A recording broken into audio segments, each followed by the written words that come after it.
Hey everyone, ready for a deep dive into something you might not expect? Oh, yeah. We're talking about the hidden dangers lurking in fresh paint, especially for anyone out there with asthma. Interesting. Yeah, you might be thinking paint, really, but stick with us for this one. I'm intrigued already. We're diving deep into an article we found from Asthma Friend called Paint as an Asthma Trigger, Understanding the Risks. Makes sense. And get this, even those water-based paints that we all think are so much safer than the old oil-based paints, Right. well, they can still release fumes that can trigger asthma symptoms. Wow. So we're going to unpack exactly why that happens and, more importantly, what you can do to protect yourself. That's really important. Absolutely. So the article starts off with this story about a guy named Siddhant, Okay. who had a severe asthma attack that was triggered by paint fumes in a newly renovated office. Oh, no. Yeah, and the thing is, this guy is usually super cautious about his triggers. Oh. He's always on top of it. But this just goes to show that these things can really sneak up on you, That's a good point. even if you think you've got everything under control. It's true. You can never be too careful. Exactly. So it's a good reminder that knowledge is power. Absolutely. And it's empowering to understand the why behind these triggers. Yeah, so let's get into that why. Okay. What is it about paint fumes that makes them such a problem for people with asthma? Well, the culprits are VOCs, volatile organic compounds. VOCs. And these are basically chemicals that are released as the paint dries. Oh, I see. And they can act as irritants that can inflame and narrow your airways, making it difficult to breathe. So we're talking about things like formaldehyde. Exactly. Formaldehyde, benzene, and toluene. Not exactly stuff you want to be breathing in. Definitely not. And I bet a lot of people are thinking, okay, but I use water-based paint. Isn't that supposed to be safer? That's a common misconception.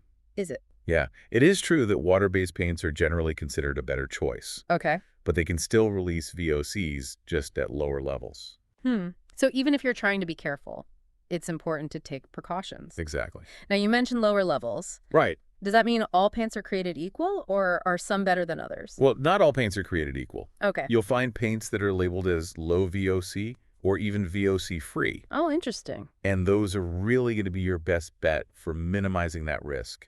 And those are getting easier to find these days, right? Yeah, they're becoming much more common, so you shouldn't have too much trouble finding them. Okay, good to know. So choosing the right paint is a good first step. Yeah.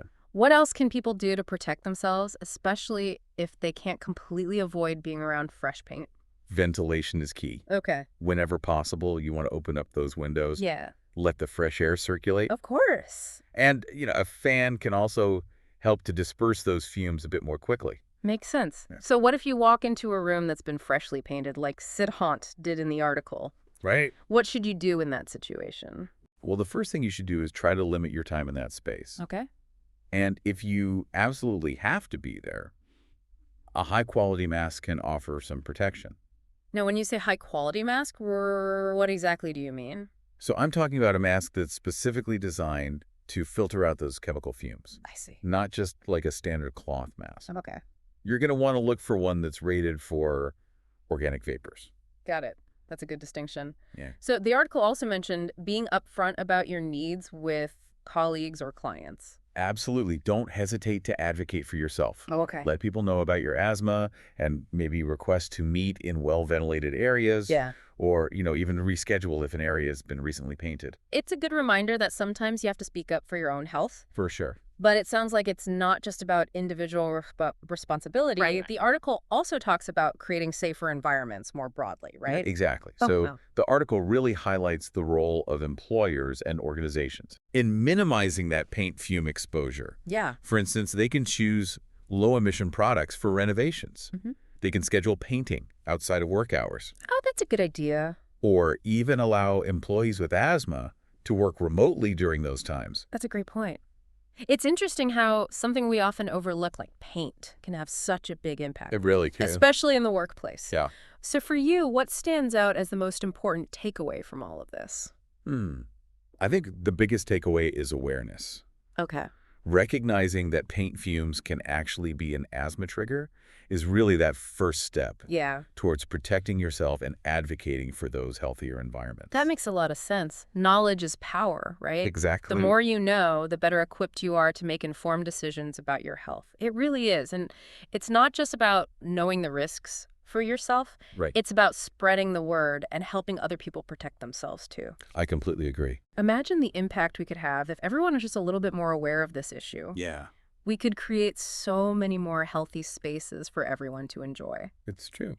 So let's recap the key takeaways from this deep dive. Okay. We've learned that paint fumes, even from those seemingly harmless water-based paints, Right. can trigger asthma symptoms because of those VOCs. Yeah, those pesky VOCs. We've also explored some practical tips for minimizing your exposure, Exactly. like choosing low VOC paints, making sure you've got good ventilation, Uh-huh. wearing the right kind of mask when necessary, Yeah. and, speaking up, advocating for your needs. Right, being your own best advocate. And we touched on how important it is to raise awareness Yeah. in workplaces and other shared spaces It really is. to create healthier environments for everyone. It makes such a difference. So thinking about all of this, Yeah. what steps can people take in their own lives to minimize their exposure to paint fumes or even advocate for healthier environments around them? That's a great question. Maybe you could suggest using low VOC paint for that upcoming renovation project at home. That's a good one. Or talk to your building manager about their ventilation practices. Yeah, Or even just, share this information with your friends and family. absolutely. Every little bit helps. If you're looking for more information and support, the Asthma Friend website is an excellent resource. They really are a great organization. They have tons of articles and tips and even a really supportive community. It's a wonderful resource for anyone dealing with asthma. You're not alone in this. Absolutely not. There are resources out there and people who want to help you navigate those challenges. We're all in this together. Thanks for joining us on this deep dive into the unexpected world of paint fumes and asthma. My pleasure. Until next time, stay curious and keep exploring.